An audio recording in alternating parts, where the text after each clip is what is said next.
Hello बच्चों, welcome to my channel. बेटा जी, class 12th half yearly exams का ये क्वेश्चन पेपर आपको दिखाई दे रहा होगा। और जैसा कि आपको पता है कि 3 सेक्शंस ए, बी और सी में ऑलरेडी सॉल्व करवा चुकी हूँ। आज के वीडियो में हम सेक्शंस डी और ई सॉल्व करने जा रहे हैं। सेक्शन डी में हमारे 5 मार्क्स के क्वेश्चन हैं, 2 ही क्वेश्चन हैं, लेकिन दोनों में दो दो की हमारी इंटरनल चॉइस आ जाती है, तो कुल मिलाकर 4 क्वेश्चंस तो हम सेक्शन डी के सॉल्व करेंगे। ये है question number 18। Solve the following system of equations using matrices. और ये इक्वेशंस है जो मैंने यहाँ पर राइट कर दी हैं। 2x + y + z = 1, x - 2y - z = 3/2 and 3y - 5z = 9। तो पहले इसको सॉल्व करते हैं, बाद में इसकी इंटरनल चॉइस वाला क्वेश्चन देखेंगे। आप देख रहे होंगे मैंने स्क्रीन को फुल कर दिया है ताकि हमें क्वेश्चन करने में आसानी हो। शॉर्टकट में लेकर मैं चलूंगी इस क्वेश्चन को कि this system of equation can be written as ax = b, जहां a हमारा कोफिशिएंट मैट्रिक्स होता है, एक्स वाई जेड के जो कोफिशिएंट्स होते हैं, तो 2 1 और 0। 0 क्यों आ गया? क्योंकि यहाँ पर x की टर्म नहीं है, तो हमने उसके आगे 0 लगा देना है। फिर y के कोफिशिएंट्स ले लो 1 - 2 और 3, और फिर z के कोफिशिएंट्स ले लो 1 - 1 और -5। ये a आ गया। x is column matrix with variables, तो 3 वेरिएबल्स हैं हमारे x y z। And b is the matrix with constant term existing on the right hand side. Right hand side में जो कांस्टेंट टर्म्स हैं उनसे हमारा b बनता है। इसके बाद हमारा स्टेप होता है डिटर्मिनेंट ऑफ ए कैलकुलेट करने का। अगर हमारा डिटर्मिनेंट ए नॉन जीरो आ जाता है तभी हम सॉल्यूशन फाइंड कर सकते हैं। तो डिटर्मिनेंट ए को मैं डायरेक्ट करूंगी। हम इसको फर्स्ट टर्म से एक्सपेंड, फर्स्ट रो से एक्सपेंड कर लेते हैं, तो फर्स्ट रो और फर्स्ट कॉलम जाएगा, तो ये मैट्रिक्स डिटर्मिनेंट बचेगा। फिर माइनस लग के ये कॉलम और ये रो जाएगा, तो ये डिटर्मिनेंट बचेगा, और फिर ये जाएगा तो ये डिटर्मिनेंट बचेगा। तो मैं ये होप करके चल रही हूँ कि सभी बच्चों को डिटर्मिनेंट सॉल्व करना अच्छे से आता है।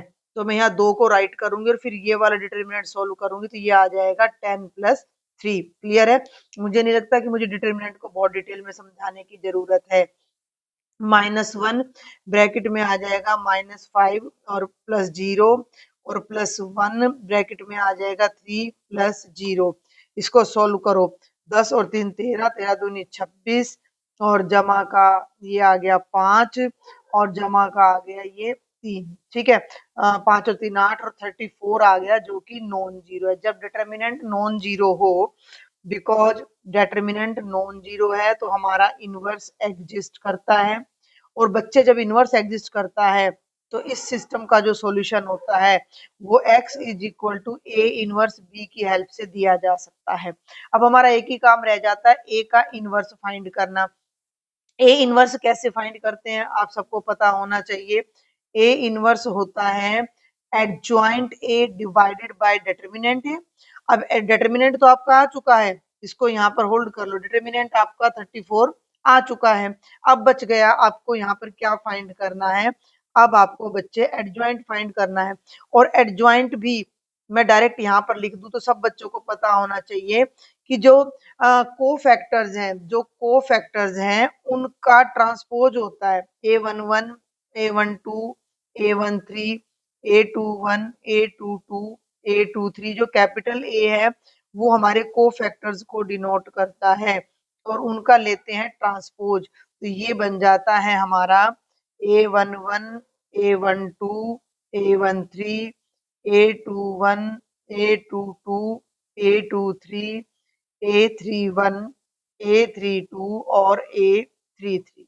क्लियर हो गया? ये एडजॉइंट है। अब हमारा काम है यहाँ पर को-फैक्टर्स को फाइंड करना। क्लियर है? तो को-फैक्टर्स भी आप सबको पता है। अभी जैसे हमने डिटरमिनेंट को सोल्व किया, मान लो इसका को-फैक्टर निकालना, तो ये रो और ये कॉलम चला जाएगा। तो ये डिटरमिनेंट सोल्व करके उसके आगे सिर्फ एक को-फैक्टर मैं आपको यहाँ निकाल कर दिखा रही हूँ, A11 -1 की पावर 1 + 1। क्लियर हो रहा है? ये A11 है, तो यहाँ -1 की पावर 1 + 1 लगाया, ये रो और ये कॉलम छोड़ दिया, तो ये डिटरमिनेंट हम लेंगे। तो ये यहाँ पर लिखेंगे -2 -1 3 और -5। क्लियर हो गया? ये पॉजिटिव है तो प्लस का 1 आ जाएगा, अंदर आ जाएगा 10 + 3 यानी कि 13 आ जाएगा। Got it? अब A11 आ गया तो बाकी सब कोफैक्टर्स भी आप इजीली फाइंड कर सकते हो, जिन्हें मैं यहाँ पर फटाफट लिख देती हूँ। A12 5 आएगा, A13 3 आएगा, A21 8 आ जाएगा, A22 -10 आ जाएगा, A23 आपका माइनस का 6 आ जाएगा, देन A31 1 आ जाएगा बच्चे, ये पहले मैंने सॉल्व कर लिए थे, ये 3 आ जाएगा और A33 -5। अब यहाँ पर आपने इन वैल्यूज को पुट कर देना है तो you will get your adjoint A. तो एडजॉइंट ए अब मैं डायरेक्ट लिख रही हूँ यूजिंग दिस वन, ठीक है ना? इसको मैं स्टार नाम दे देती हूँ। तो यूजिंग दिस स्टार, स्टार को यूज करके हम यहाँ पर एडजॉइंट फाइंड कर रहे हैं। तो बच्चे ये हो जाएगा 13 5 और 3। क्लियर हो रहा है? मैं डायरेक्ट यहाँ पर कर रही हूँ भाई, ठीक है? 2 1 हो गया, 8 -10 -6 1 3 और -5। एडजॉइंट ए आ गया। अब ए इनवर्स फाइंड करो तो वो हो जाएगा adjoint A by determinant A. Determinant आया 34 तो 1 बाय 34 इसके बाहर लग जाएगा। 13 5 3 8 -10 -6 1 3 -5। अब यहाँ मैं आपको एक सजेशन दूंगी कि 34 को आपने अंदर नहीं लेकर जाना है। क्लियर है? क्लियर है? तो अब आप आ जाओ अपना सॉल्यूशन पर। x होता है a inverse multiplied by b। ये आपका a इनवर्स है यहाँ पर। क्लियर हो रहा है कि भैया ये तो a इनवर्स है, तो इसको तो यहाँ पुट करेंगे और यहाँ b को पुट कर देंगे। तो a इनवर्स को रखो यहाँ पर 1 बाय 34 13 5 3 8 -10 -6 1 3 -5 और बी आपका कहाँ है? देखो एक बार ऊपर जाके, तो ये बच्चे आपका बी है 1 3/2 और 9। तो यहाँ पर बी को और लिख लेते हैं, ये हो जाएगा 1 3/2 और 9। सॉल्व कर दीजिए। 1/34 मल्टीप्लाई करो। कैसे करोगे? First row first column corresponding elements को मल्टीप्लाई करके ऐड कर देते हैं। तो ये हो जाएगा 13 1 जा 13 प्लस 8 इंटू 3/4 2 4 जा 8 4 3 जा 12। तो मैं यहाँ डायरेक्ट 12 लिख रही हूँ प्लस 9। देन सेकंड रो और सेकंड कॉलम, तो ये हो जाएगा बच्चे 5 1 जा 5 10 इंटू 3/2 2 5 जा 10 और 5 3 जा 15। तो यहाँ भी मैं डायरेक्ट -15 लिख रही हूँ और प्लस 3 9 जा 27। थर्ड रो थर्ड कॉलम 3 2 3 जा 6 3 3 जा 9 आ जाएगा यहाँ पर, ठीक है ना? और माइनस का 45 आ जाएगा। तो 1/34 इंटू में ये ऐड कर लो, 13 और 12 25 और 9 34 आ जाएगा। 15 में से 5 गए 10, 27 में से 10 गए 17 और 45 और 9 54, 54 में से 3 गए 51। अंदर ले जाओ 34 को। इधर x है ना, x का मतलब क्या है बच्चे?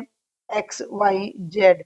और इधर हो जाएगा ये 34/34 17/34 और 51/34। सब किसकी टेबल में आते हैं? 17 की टेबल में आते हैं। 34 से 34 कट के 1 आ गया। 17 एकम 17 17 दूनी 34 तो 1/2 आ गया और 17 3 51 17 दूनी 34 ये आ जाएगा। और यहाँ से x की वैल्यू 1 आ जाएगी, y की वैल्यू 1/2 आ जाएगी और z की वैल्यू -3/2 आ जाएगी। तो ये था आपका क्वेश्चन नंबर 18। अब इसमें आपको एक इंटरनल चॉइस दी गई है तो उसको भी सॉल्व करेंगे। यहाँ मैं ये क्लियर कर दूं कि इंटरनल चॉइस वाला जो क्वेश्चन था वो मैंने सैंपल पेपर में दिया हुआ था। तो उसका सॉल्यूशन वैसे तो मैं सैंपल पेपर वाली वीडियो में भी करवा चुकी हूँ, लेकिन फिर भी हम देखते हैं। तो बेटा ये अब आपका 18th क्वेश्चन की इंटरनल चॉइस है। ध्यान से देखेंगे, सेम क्वेश्चन मैंने आपको सैंपल पेपर में दिया हुआ था। If A is equal to this matrix, ध्यान देना है, if A is equal to this matrix then find A inverse. पहले ए इनवर्स निकालो, ये मैंने यहाँ पर लिख दिया है। क्लियर है? एंड यूजिंग इट, जो इनवर्स आपने फाइंड किया है, जो इनवर्स आपने फाइंड किया उसको यूज करते हुए solve the system of linear equations, और ये 3 इक्वेशंस आपको दे रखी हैं जिन्हें आपने सॉल्व करना है, वो मैंने यहाँ पर राइट कर दिया। यानी पहला काम इनवर्स फाइंड करना है और उस इनवर्स का यूज करके इनको सॉल्व करना है। तो जिस पैटर्न पे आपसे क्वेश्चन पूछा जाए उसी पैटर्न पर आपने करना है। आप देखो यहाँ 2 3 1 है, यहाँ भी 2 3 1 है, -3 2 1 है, -3 2 1 है, 5 -4 -2 है, 5 -4 -2 है। तो जब आप इससे ax is equal to b बनाओगे तो a आपका यही बनेगा। तो a इनवर्स यहाँ आ चुका होगा। तो आपका सॉल्यूशन क्या होता है, x is equal to a inverse b। a inverse निकल चुका होगा, उसको यहाँ रख के डायरेक्ट b से मल्टीप्लाई करके हम सॉल्व कर देंगे। तो मैं स्क्रीन बड़ा कर देती हूँ सॉल्व करने के लिए। तो अभी इस क्वेश्चन को हम सॉल्व करते हैं। ए देखो बेटा आपके सामने ऑलरेडी ए यहाँ पर है। जब ए मैट्रिक्स आपके सामने है तो ए इनवर्स के लिए सबसे पहले आपको क्या फाइंड करना पड़ेगा, adjoint A. Adjoint A find करने के लिए आपको क्या लेना पड़ेगा, कोफैक्टर्स। तो सबसे पहले हम कोफैक्टर्स लेते हैं।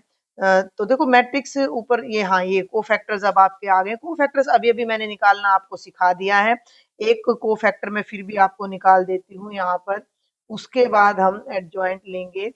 तो a11 हो जाएगा -1 की पावर 1 + 1, और ये वाली रो और कॉलम हमारा चला जाता है। तो वही डिटर्मिनेंट बनता है 2 -4 1 -2, पॉजिटिव -4 और +4, ये 0 ही आ गया।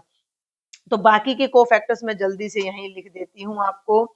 a12 आपका आ जाएगा 2 और a13 आपका 1 आ जाएगा। फिर आ जाओ a21 -1, a22 -9 और a23 -5 आ जाएगा। a31 2 आएगा बच्चे, a32 23 आएगा, और a32 के बाद आ जाएगा 33, a33 हमारा आ जाएगा +13। क्लियर है। अब आपने बनाना है एडजॉइंट ए। तो अभी इसी प्रीवियस क्वेश्चन में मैंने बताया है a11 a12 a13, सीधा मैं यहाँ पर ट्रांसपोज लेकर लिख रही हूँ a21 a22 a23 a31 a32 और a33।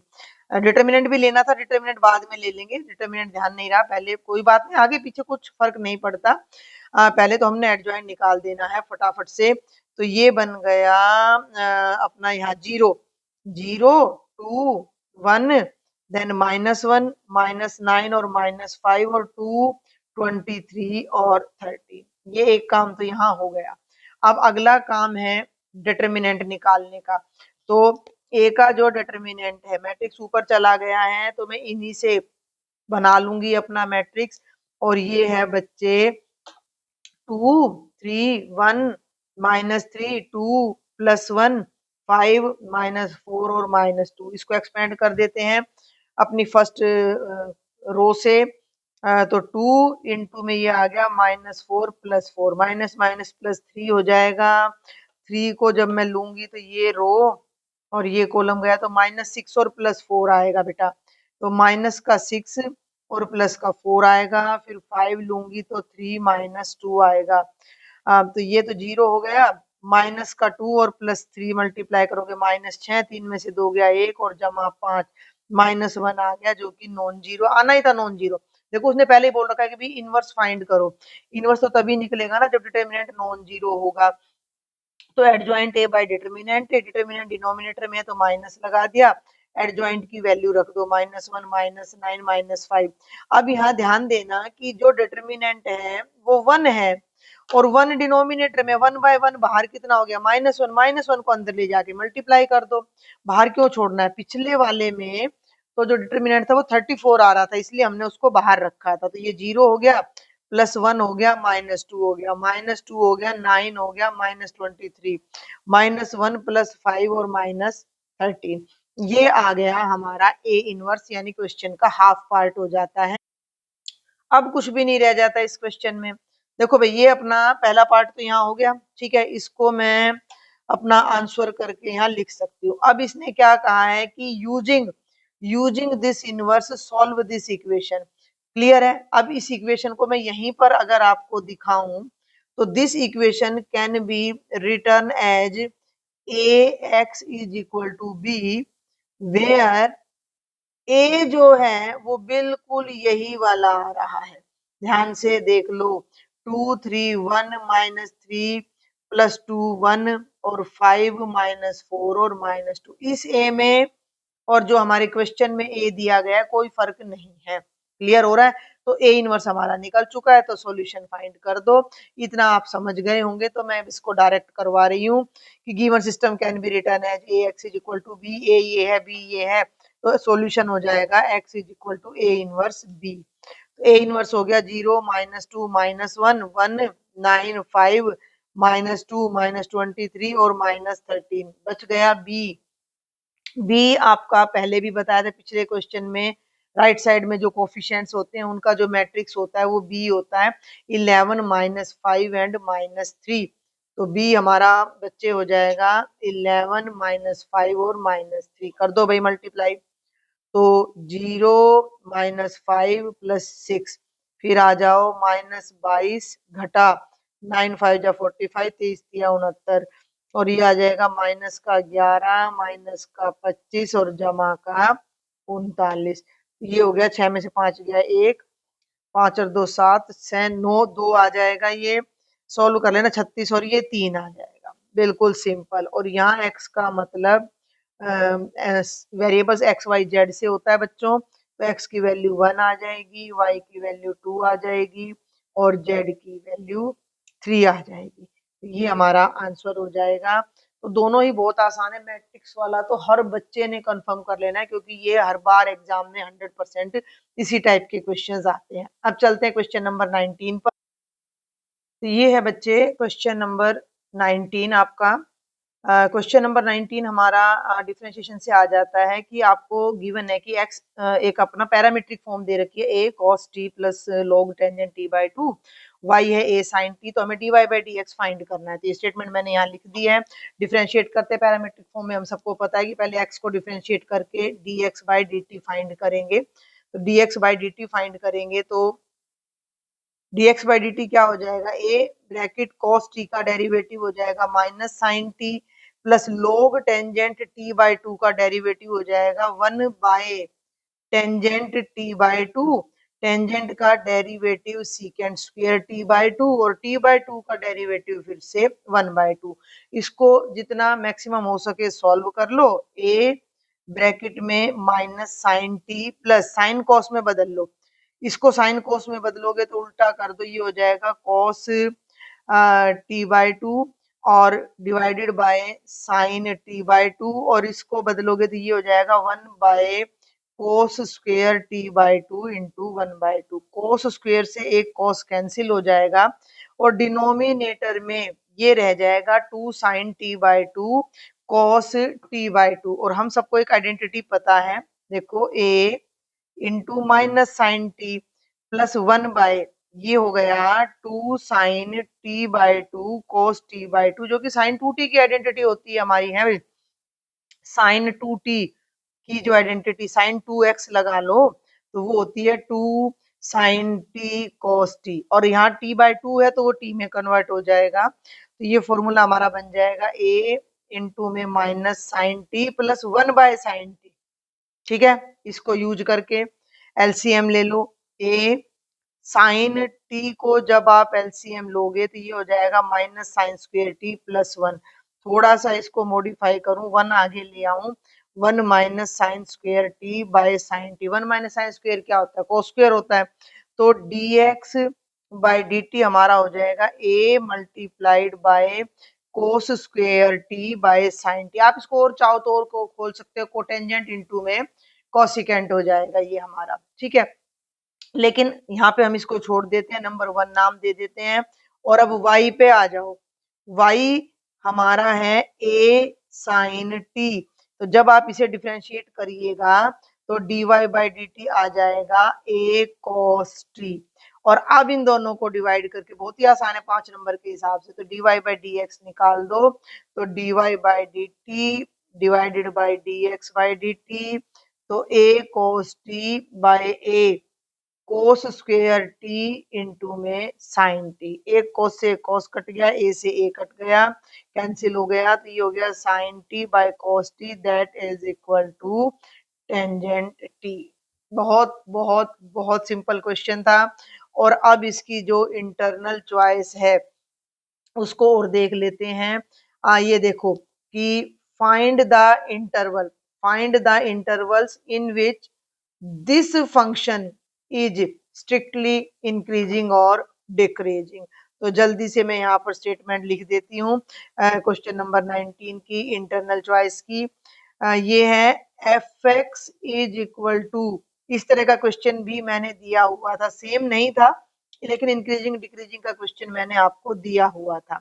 इस टाइप में जरूर आता है क्वेश्चन, बहुत ज्यादा होप होती है। तो इसमें इंटरवल फाइंड करना है कि कब ये स्ट्रिक्टली इंक्रीजिंग और कब स्ट्रिक्टली डिक्रीजिंग। अब देखो जल्दी से पहले इसका फर्स्ट डेरिवेटिव निकाल लो भाई, एफ डैश एक्स, तो ये हो गया 12x square minus 12x minus 72, 12 common ले लो, X square minus X minus 6, और फिर इस एफ डैश एक्स को क्या करो भैया, जीरो के इक्वल पुट कर दो। जीरो के इक्वल पुट करोगे तो इसके फैक्टर्स कर लो, है फैक्टर्स डायरेक्ट कर रही हूँ मैं, X minus three into X plus two is equal to zero. तो यहाँ से एक्स की एक वैल्यू 3 आ जाएगी और एक वैल्यू -2। अब इंटरवल बनाने के लिए पहले आप अपनी नंबर लाइन यहाँ पर बना लो, है 0 1 2 3 4 5 -1 -2 -3 -4। इन्फ्लेक्शन पॉइंट जो भी है उनको मार्क कर लो, 3 3, ये 3 रहा और ये -2 रहा। तो एक इंटरवल तो आपका यहाँ तक बन जाएगा माइनस इन्फिनिटी से -2, इसको साथ साथ अपना लिख भी लेना। ये तो बन गया पहला इंटरवल। दूसरा इंटरवल ये बन जाएगा -2 से +3 तक, तो दूसरा इंटरवल हो गया -2 से 3 तक। और तीसरा इंटरवल 3 से लेकर प्लस इन्फिनिटी तक आपका जाने वाला है, 3 से इन्फिनिटी तक। अब आप क्या करेंगे, ये देखो यहाँ मैंने पहले ही मार्क कर दिया ये लिखकर कि आपको जो ये आपने यहाँ पर इसके फैक्टर्स किए थे एफ डैश एक्स के, तो यहाँ पर आपने इन इंटरवल्स में से वैल्यूज को चेक करना है। अगर मेरा फर्स्ट डेरिवेटिव पॉजिटिव आता है तो फंक्शन स्ट्रिक्टली इंक्रीजिंग होगा, अगर नेगेटिव आता है तो स्ट्रिक्टली डिक्रीजिंग होगा।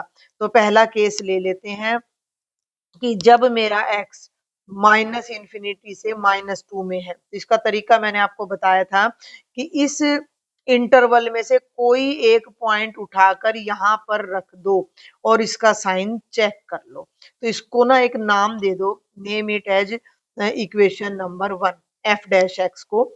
और अब यहाँ लिखो कि put x is equal to -3 in equation number 1।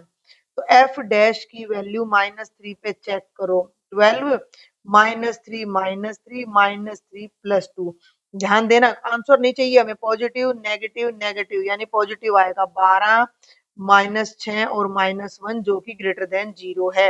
यानी इस इंटरवल में जब हम वैल्यू रख रहे हैं तो first derivative f dash x is greater than 0 when x belongs to minus infinity to -2।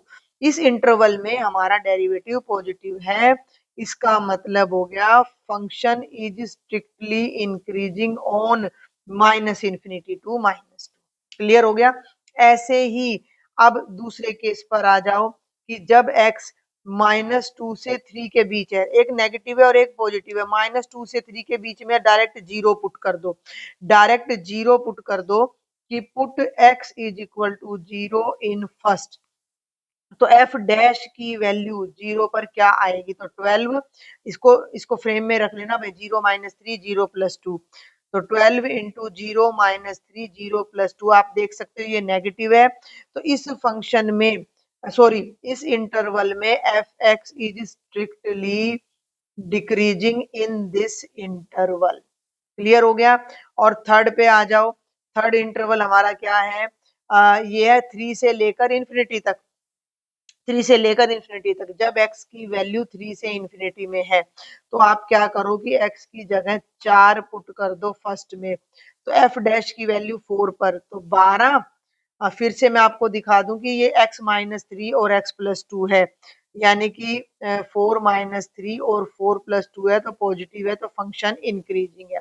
अब 3 जगह पर आपका फंक्शन दो जगह पर इस इंटरवल में और इस वाले में तो इंक्रीजिंग है और इस वाले में डिक्रीजिंग है, तो आप इसकी समरी करके लास्ट में जरूर लिखेंगे कि hence fx is strictly increasing on minus infinity to minus 2 union 3 to infinity, and it is strictly decreasing on minus 2 to 3। तो ये आपका डी सेक्शन था कंप्लीट। और अब जल्दी से सेक्शन ई पर आ जाते हैं जो कि केस स्टडी है। और सेम केस स्टडी मैंने आपको दिया था सैंपल पेपर में। मैंने जो आपको सैंपल पेपर दिया था उसमें भी सेम केस स्टडी दिया हुआ था। तो मैं होप करती हूँ कि वो सैंपल पेपर आपके लिए काफी हेल्पफुल रहा होगा। तो जिन बच्चों के लिए हेल्पफुल रहा है और जिन्होंने अभी तक भी चैनल को सब्सक्राइब नहीं किया है, वीडियो को पॉज करके जल्दी से पहले सब्सक्राइब करें और अपने फ्रेंड्स को शेयर करें। जल्दी से अब केस स्टडी क्वेश्चन हम देख लेते हैं। In a park an open tank with square base and vertical sides is to be constructed using metal sheet so that it contains 500 cubic metre water. ये टैंक है और इसकी जो वॉल्यूम है वो 500 मीटर क्यूब है। Taking x metre as side of square base and y metre as height of the walls of the tank. देखो भाई, इसका जो बेस है उसकी जो एक साइड है वो x है और ये जो हाइट है इसकी वो इसने कहा है कि y ले लो। क्लियर हो गया? y ले लो। Write the expression for volume and surface area in terms of x and y। बिल्कुल सिंपल है। हम यहाँ पर ये क्वेश्चन नंबर 20 एक टैंक अपना ओपन बना लेते हैं। तो कई तरीके हैं भाई टैंक बनाने के। मैं तो जो जल्दी से यूज करती हूँ, मैं तो एक स्क्वायर बनाकर अपना टैंक बना लेती हूँ। ये एक स्क्वायर बनाया, ये दूसरा स्क्वायर बनाया और ये एक हमारा टैंक बनकर तैयार हो गया, क्यूब बनकर तैयार हो गया। ठीक है, इसका जो ये बेस है ये x है और जो हाइट है वो y है। तो वॉल्यूम क्या होती है? वॉल्यूम हमारी किसी भी क्यूबॉइड है ये, क्योंकि इसकी लेंथ और ब्रेड्थ इक्वल नहीं है। तो जो वॉल्यूम होती है क्यूबॉइड की वो होती है length into breadth into height. तो लेंथ भी x है और ब्रेड्थ भी x है और हाइट y है। तो वॉल्यूम तो हो गई x स्क्वायर y और मीटर क्यूब। और अब बात करें सरफेस एरिया की। अब एक बात ध्यान देना कि टैंक जो है भैया वो ओपन है। ओपन है तो इसकी जो सरफेस है वो 5 है। इसकी जो सरफेस है वो 5 है। तो 5 का यानी कि जो सरफेस एरिया है वो 5 का आप फाइंड करोगे। तो 2LB की जगह तो आपका आ जाएगा LB plus 2LH plus 2BH। ठीक है ना? तो बेस का तो एक ही आएगा, ये वाला तो x, ये वाला XY नहीं XX। जो बेस का एरिया, बेस तो स्क्वायर है ना, तो x इंटू एक्स आ जाएगा 2 और ये आ जाएगा x इंटू वाई प्लस 2 और x इंटू में y। तो ये हो जाएगा x स्क्वेयर प्लस 4xy। तो ये तो हमारा सरफेस एरिया आ जाएगा और बच्चे ये हमारी वॉल्यूम आ जाएगी। सरफेस एरिया पे आपने मीटर स्क्वायर लगा देना है। तो ये हमारा पहला क्वेश्चन था कि इसके सरफेस एरिया और वॉल्यूम को in terms of X and Y लिखो। क्लियर हो गया? आगे चलो। Find height Y at which surface area of the tank is minimum. कि ये सरफेस एरिया मिनिमम करने के लिए इसकी जो हाइट है y की वैल्यू निकालनी है कब, जब इसको मिनिमाइज करना है। तो अब ये आपका मैक्सिमा मिनिमा का क्वेश्चन बन जाता है। तो इस पूरे फंक्शन को मैं z नाम दे देती हूँ। z is equal to X square plus 4xy। अब भाई y की वैल्यू हमने निकालनी है, दो वेरिएबल हम इसमें लेंगे नहीं। अब हमें y की वैल्यू फाइंड करनी है और यहाँ पर हमें वेरिएबल तो एक ही रखना है क्योंकि डिफरेंशिएशन तो एक ही वेरिएबल से हम करेंगे यहाँ पर। तो अब हमारे पास रिलेशन कहाँ है? देखो एक बात को समझना कि जो पहला पार्ट था, मैं एक बार फिर से बता दूं कि भाई पहले पार्ट में आपको सिर्फ वॉल्यूम और सरफेस एरिया x और y की टर्म में बताना था, तो दोनों को यहीं छोड़ दिया। अब जब हम दूसरे पार्ट पर आ रहे हैं तो ये कह रहा है कि y की हाइट हाइट y कितनी हो कि सरफेस एरिया मिनिमम हो जाए। तो x या y को एक को हटाना पड़ेगा। अब x दो जगह है, इसको हटाओगे तो दिक्कत होगी, तो हम y को हटाते हैं। y को कहां से हटाते हैं कि बिकॉज जो वॉल्यूम है वो 500 मीटर क्यूब है और वॉल्यूम का वैल्यू जो आ रही है वो एक्स स्क्वायर वाई आ रही है, तो y की वैल्यू क्या हो जाएगी 500 बटे एक्स स्क्वायर। तो इसके अंदर y को चेंज कर दो क्योंकि x दो जगह है, चेंज करने में हमें दिक्कत आएगी। तो z हो जाएगा x square plus 4x into 500 by X square, x से x कट जाएगा और z नाम क्यों दे दिया, सरफेस एरिया आप ऐसे नाम दे देते, एस नाम दे देते, कोई फर्क नहीं पड़ता, नाम में कुछ नहीं रखा। तो ये हो जाएगा 4 पंजे 20 2000 बाई एक्स। अब इसको आपने क्या करना है, मिनिमम करना है। तो मिनिमम करने के लिए पहले निकाल लो D Z by D X, 2x 1 by X का डेरिवेटिव होता है माइनस 1 बाई एक्स स्क्वायर, ये हो गया माइनस 2000 बाई एक्स स्क्वायर। इसको जीरो पुट कर लो है, और साथ के साथ इसका पहले में डबल डेरिवेटिव और निकाल देते क्योंकि मैक्सिमम मिनिमम में उसकी जरूरत पड़ती, तो 2 1 जा 2 और ये हो जाएगा 2 इंटू 2000 बाई एक्स क्यूब, यानी कि ये बन जाएगा 2 प्लस 4000 बाई एक्स क्यूब। अब D Z by D X को जीरो पुट कर दो, put D Z by D X is equal to zero, इसको जीरो पुट करोगे तो 2x is equal to 2000 by X square, cross multiply कर दो तो 2x cube is equal to 2000, 2 से ये कट जाएगा, x क्यूब की वैल्यू 1000 आएगी जो कि 10 का क्यूब है, तो x की वैल्यू 10 आ गई। अब इस x की वैल्यू को, इसको नाम भी दे सकते हो आप, ये 1 नाम दे दो, यहाँ 2 नाम दे दो, D square Z by D x square में पुट कर दो, पुट x इन इक्वेशन नंबर 2, यहाँ पुट कर रही हूँ मैं, डबल डेरिवेटिव चेक कर रही हूँ, तो D square Z by D x square हो जाएगा 2 प्लस 4000 बाई 10 का क्यूब करोगे 1000, 4 और 2 6 पॉजिटिव आ गया।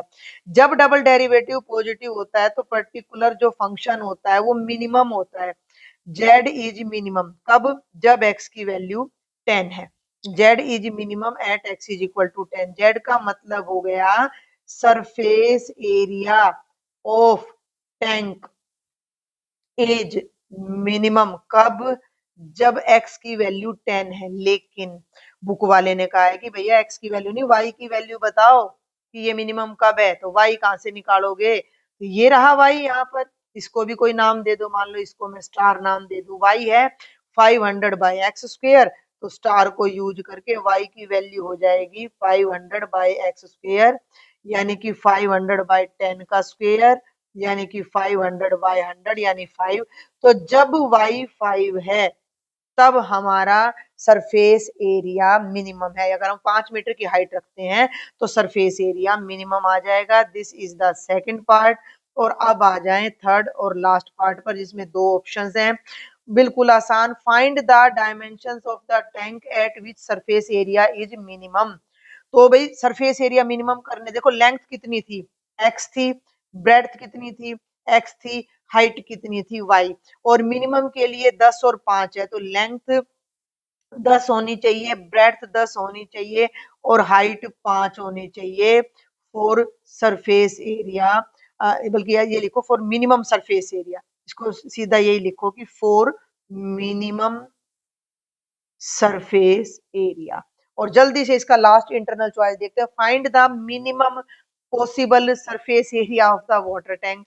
तो सरफेस एरिया भी हमने ऊपर निकाला था, क्या था भाई हमारा सरफेस एरिया, ये देखो x square plus 4xy, x square plus 4xy, तो यहाँ मिनिमम सरफेस एरिया लेना है, तो लिख दो minimum surface area x square plus 4xy यानी कि 10 का स्क्वेयर, 4 इंटू 10 इंटू 5 यानी कि 100 प्लस 4 पंजे 20 और 200, और भैया ये आ जाएगा 300 मीटर स्क्वेयर। बेटा ये आंसर आ जाएगा। तो बच्चों ये था आपका complete half yearly question paper का सॉल्यूशन। अगर वीडियो पसंद आता है तो सबसे पहले अपने मैक्सिमम फ्रेंड्स को शेयर करें और चैनल को सब्सक्राइब किए बिना नहीं जाना है। Thank you.